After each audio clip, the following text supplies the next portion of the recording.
Hello শিক্ষার্থী বন্ধুরা, আমরা গত ক্লাসে পরিমিতি অধ্যায়ের প্রয়োজনীয় সূত্র নিয়ে আলোচনা করেছিলাম যে কিভাবে সূত্রগুলোর ব্যবহার করতে হয় বা কোন সূত্র দ্বারা কোন অঙ্কগুলো করা যায়। তো আজকে আমরা সেই পরিমিতি অধ্যায় 16.1-এর অঙ্কগুলো নিয়ে আলোচনা করব। তো চলো আর কথা নয়, আমরা শুরু করি আমাদের আজকের অঙ্কের ক্লাস। তো আজকে আমরা 16.1-এর যে 1 নম্বর অঙ্কটি রয়েছে, এখানে একটি সমকোণী ত্রিভুজের অতিভুজ 25 মিটার এবং এর অপর বাহুদ্বয়ের একটি বাহু অপরটির 4/3 অংশ হলে বাহু দুটির দৈর্ঘ্য নির্ণয় করো। তো আমরা এই অঙ্কটি করার জন্য দেখো এখানে সমকোণী ত্রিভুজের বাহুর দৈর্ঘ্য নির্ণয় করতে বলা হয়েছে। তাহলে আশা করি তোমাদের মনে আছে যে একটি সমকোণী ত্রিভুজের বাহুর দৈর্ঘ্য কিভাবে নির্ণয় করতে হয় বা কোন সূত্রটি ব্যবহার করতে হয়। যদি তোমরা না বুঝতে পারো তাহলে অবশ্যই গত ক্লাসটি দেখবে, তাহলে আশা করি বুঝতে পারবে যে এই অঙ্কটির জন্য কোন সূত্রটি ব্যবহার করতে হবে। তো আমরা চলো একটি ত্রিভুজ আঁকি। এখানে দেখতে পাচ্ছ আমি একটি ABC ত্রিভুজ আঁকতেছি, ABC। তো এই ত্রিভুজটির আমরা বাহুর মান নির্ণয় করব। তো আমরা এখানে লিখলাম যে মনে করি ABC ত্রিভুজের অতিভুজ AC বাহু সমান 25 মিটার, যেটা আমাদের প্রশ্নে দেওয়া আছে, এবং ধরি এর ভূমি বা BC সমান x মিটার ধরলাম। তাহলে আমরা এখানে লিখি BC সমান x মিটার। এরপরে আমরা তাহলে লম্ব প্রশ্ন মতে যে আমাদের বলা আছে যে 4/3 হচ্ছে ভূমির, তাহলে এখানে ভূমি আছে x, তাহলে আমরা লম্ব হবে AB সমান 3x/4 মিটার। আমরা সেই মানটা এখানে বসিয়ে দিলাম। এরপরে আমাদের দেখো আমরা পিথাগোরাসের সূত্র ইউজ করব এই অঙ্কটা ব্যবহার করার জন্য। দেখো আমরা কিন্তু জানি যে পিথাগোরাসের সূত্র হচ্ছে অতিভুজ স্কয়ার সমান লম্ব স্কয়ার প্লাস ভূমি স্কয়ার। এই সূত্রের মাধ্যমে যে কোনো সমকোণী ত্রিভুজের বাহুর মান কিন্তু আমরা নির্ণয় করতে পারি।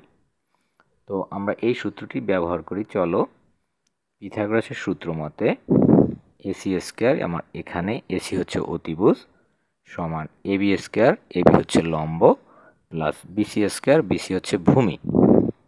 তো আমরা এখন মানগুলো বসিয়ে দিই।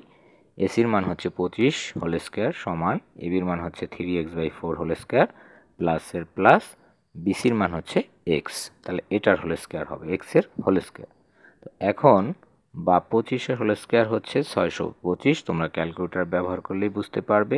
25 × 25 লিখবে ক্যালকুলেটরে, তাহলে দেখবে 625 হয়, সমান সমান এখানে 3x এর হোল স্কয়ার তার মানে হচ্ছে 9x স্কয়ার, একইভাবে 4 হোল স্কয়ার মানে হচ্ছে 16 প্লাস প্লাস x স্কয়ার।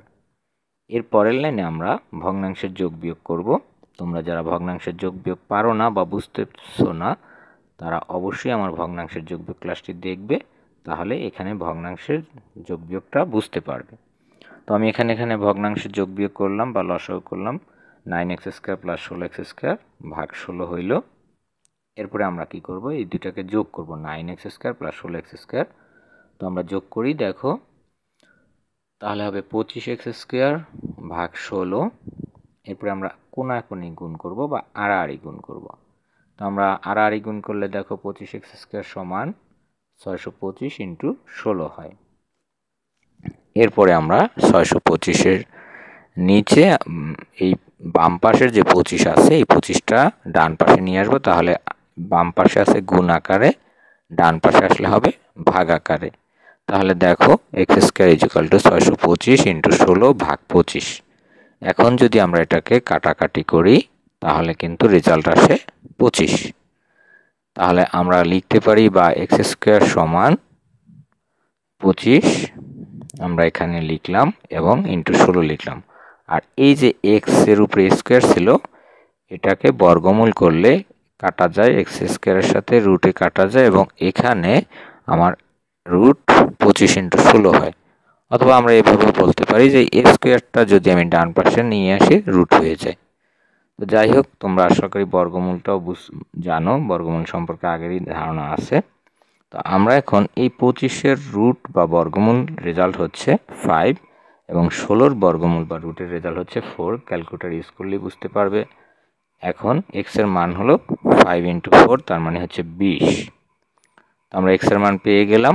আমরা এখন এই লম্বের মানটা জানবো, যেহেতু ভূমির মান বের হয়ে গেছে। তাহলে লম্ব বা অপর বাহু AB সমান 3x/4 মিটার।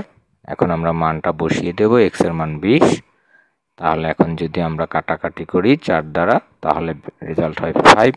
তাহলে 3 × 5, তার মানে 3 × 5 = 15।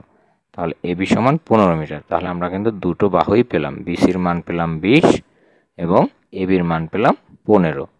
আশা করি তোমরা অঙ্কটি বুঝতে পেরেছো। যদি কেউ অঙ্কটিতে না বুঝো তাহলে কমেন্টে জানাবে, আমি উত্তর দিয়ে দেব।